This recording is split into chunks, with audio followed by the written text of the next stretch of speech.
The Senate will try one more time this weekend to extend government programs that collect cell phone data. One big reason for the delay is Senator Rand Paul's ongoing protest. The presidential candidate and other Republicans blocked a final vote last week, and the senator spoke for more than 10 hours on the Senate floor on Wednesday, denouncing programs that he calls unconstitutional. Critics from both parties accused Paul of grandstanding. Privacy advocates and some senators are on his side. In the middle of this controversy, Paul is releasing a new book.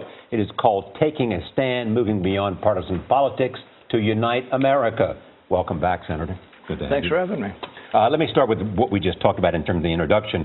Senator McCain and Senator Lindsey Graham have both suggested that this is revenue-raising, that it is a performance, more than a substantive effort likely to lead to a serious change that you intend. I think that's an unfair characterization. I think most people who know me and have watched my career would say that, if anything, I'm very sincere about this issue. Our founding fathers thought it was very important that warrants have an individual's name on it, that you couldn't have a warrant that said Verizon on it and collect all the records of all the people in America through one single warrant. So, no, I think I'm right in line with what the founders would have fought for, and I'm proud of the fight. And so I think there'll always be naysayers and people who want to, snatch at you for different reasons. So it's not about selling books? No, I think it's really about, to me, the Bill of Rights, and I think it's about the Fourth Amendment. And I think sometimes my party gets all caught up in the Second Amendment, which is fine, but we don't protect the Fourth Amendment enough. But actually, I think neither party ends up protecting the Fourth Amendment enough, which is the right to privacy. I think this is a really important debate to have because there are certainly privacy concerns. But critics of yours say that you have a pre-9/11 mindset. I just spoke with the Attorney General, Loretta Lynch, her office previously had prosecuted more terrorism cases, and they say they need this ability, these roving wiretaps, in order to prevent terrorism. Why not do that if it would prevent another attack? Well, the interesting thing is the Department of Justice Inspector General came out with a report just this last week and said that the bulk collection of data hasn't cracked one case. The President's Privacy Commission also said the same thing. So in practicality, it's not working. But one of the reasons I oppose it is when we've done this indiscriminate collection of data, indiscriminate searches, one of the things has been bias. In the civil rights era, we tapped the phones and we looked at individuals without warrants because of their race. We did it to the Japanese Americans based on race. We also did it to Vietnam War protesters. So I think that it's very important not to let the government do general warrants. They need to be specific, they need to have suspicion, and they need to have an an individual's name on it. But what they're saying is that's an extra step that you have to take, and that if the Constitution's it's inconvenient. But the thing is, we obey the Constitution because it protects the rights of all individuals, and it also keeps bias out of there. You don't ever want systemic bias to enter into government. If you give government too much power, there is always the danger of having systemic bias. My guess is you think you can come out with this with some kind of compromise. Maybe, and what I'm looking for right now is to see if the other side will negotiate. All I asked for was 2 amendments at a simple majority vote. So I'm not being unreasonable. I'm just asking for 2 amendments at a simple majority vote. I would like to have a vote on ending the bulk collection. I think we can win that vote. I think the vast majority of the American people say you shouldn't be able to collect my phone records if I'm not suspicious, if you don't have probable cause, and if a judge hasn't signed a warrant, why would you get to look at my phone records? You can tell a person's religion 85% of the time from their phone records. You can tell who their doctors are. You can most of the time tell sometimes what medical procedures they're having, and you can tell what medicines they're on. These are things the government shouldn't know about you or have the ability to know without a warrant. But the administration already supports that they would end government bulk collection. They're going to have private companies. I know they're saying they're going to let the private companies. Well, here's the thing about the president. He's disingenuous about this. The president started this program through executive order. He could end it any time.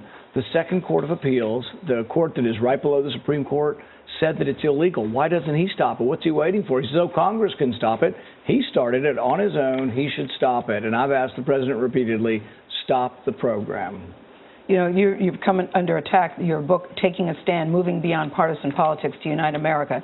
In the book, you say, quite frankly, the GOP brand sucks. That's a quote from you. You said you want a new GOP. What does that mean, and what does it look like to you? You know, I think it has to be, I say, with tattoos, without tattoos, with overalls, with business suits, black, white, brown. We need to be a more diverse party. And I think you can say that. But they always say that, Senator. I know, you're right. People say that, and I'm not sure saying it's enough. But I also think that a lot of predominantly minority audiences we have just ignored over the last 30 years. We just gave up. So I think going and attending helps.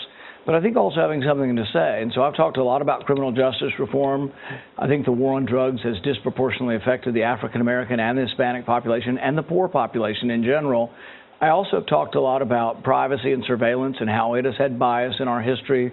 I've also talked about a foreign policy really that ought to be, I think, a little more reasonable and less overreaching. And what would a reasonable foreign policy be with respect to ISIS today?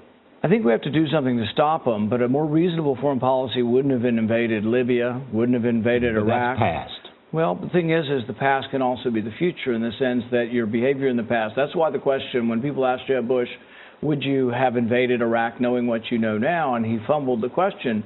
But the reason it's important is, what about Assad? Assad's still there. Should we invade and topple Assad? What will come after?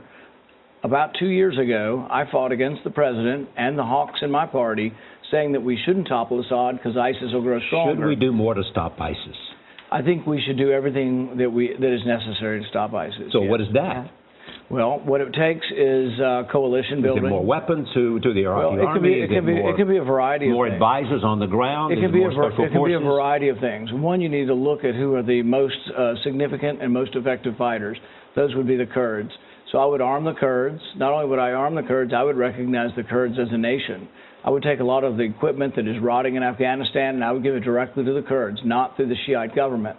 I would tell the Shiite government that, you know what, if you don't include Sunnis, you're never winning this war.